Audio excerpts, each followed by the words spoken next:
All right, the issue of guns is likely to play a significant role in the upcoming session as well. Several gun-related bills have been filed by lawmakers on both sides of the aisle, among them an effort by Democrats to repeal Florida's Stand Your Ground law. And Republican-backed bills will give law enforcement a deadline of 3 business days, the waiting period on gun purchases in Florida, to complete background checks. Another would eliminate the 3-day waiting period for those buying firearms, but keep it in place for handguns, rolling back one of the laws passed after the Parkland school shooting. Well, let's hear from both sides in this debate. First, here's Luis Valdez, Florida State Director for Gun Owners of America.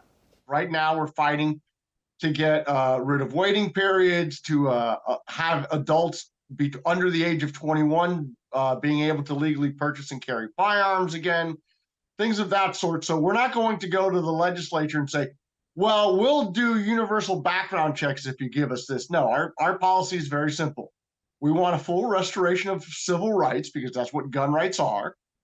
And we will not stand by and allow any modification or violation of those rights for all law-abiding Americans. Doesn't matter if they're white, black, Hispanic, gay, straight, they all have the same rights. Luis Valdez there. Now let's hear from Patricia Brigham, president of Prevent Gun Violence Florida. What we believe is happening here is that the background check process is under attack. That process is one of the only things that keeps us safe from criminals getting guns unless they just get them under the black market and they don't pay or through the gun show loophole. But if somebody's trying to buy the gun at a gun dealership, which is a federally licensed dealership, that waiting period and that background check are critical. They should be happening together. Somebody should not be given a gun before that background check information is in. It's too risky. Patricia Brigham there. Okay, Skylar, let me start with you on this one. You've written about Republican efforts to scrap waiting periods for firearms. What exactly is proposed? There was a 3-day waiting period that counties could opt, a 3 to 5 day waiting period for long guns. After Parkland, that was extended statewide. So what the gun right advocates want to do is essentially eliminate that waiting period for long guns. It would remain in place for handguns. I mean, why do proponents believe these sort of so-called cooling off periods are a good idea? Why do they think they're needed? Yeah, I mean, they say they save lives. And the reason is that somebody who's, let's say, going through emotional distress, somebody who's angry and wants to purchase a gun, they say that there's value in terms of, making them wait at least 3 days to get the firearm, and they say that this is translated into fewer gun deaths and fewer suicides by guns. And of course, we saw the permitless carry effort in the previous legislative session. Chris, Democrats have been really critical of these moves of late. They've introduced a raft of legislation of their own, but I mean, with the supermajority, is there really any chance that the Republicans are going to allow those to see the light of day? No. All right. That's the end. Good talk there. Good talk. Yeah, no, absolutely not. I mean, Democrats, they filed it as a messaging bill. They're letting their base know. They're letting their base know what their priorities are. And they're trying to signal to, maybe independent Floridians or even, Republicans who maybe want to see some level of gun control that, listen, this is what we care about. This is where our priorities are.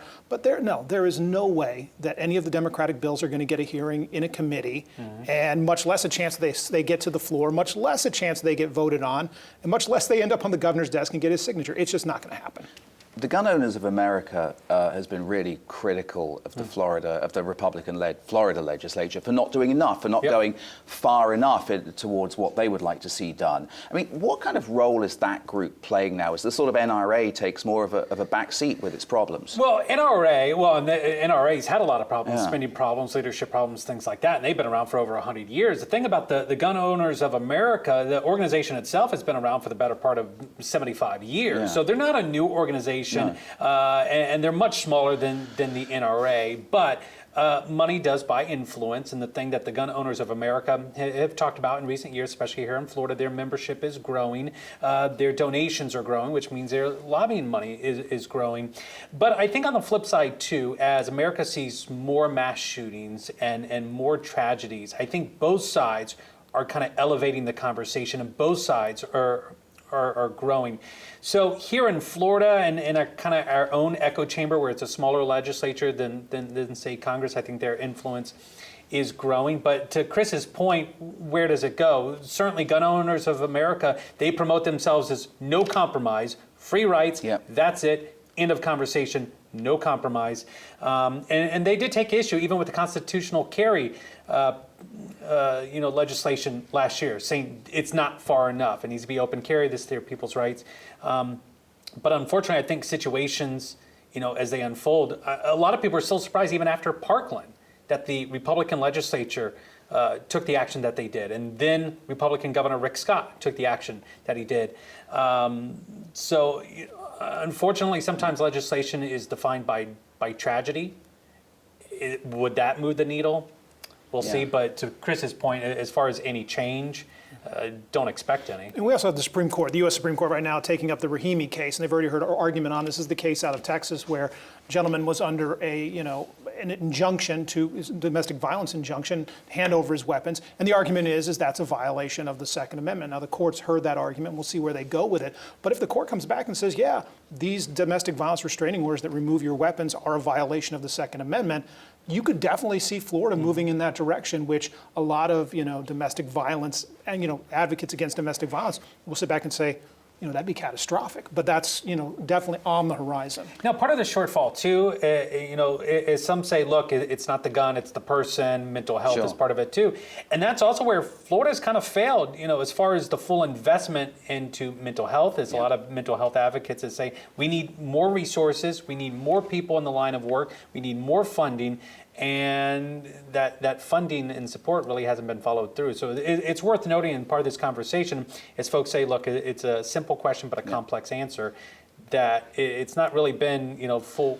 They haven't gotten to it from the other side either. Well, certainly a lot to watch going forward on that issue as well. We should mention we are taping this program on Thursday morning, so things can change by airtime. In the meantime, you can find a link to the text of the bills on waiting periods for gun purchases at our website. It's all at WUCF.org/Newsnight.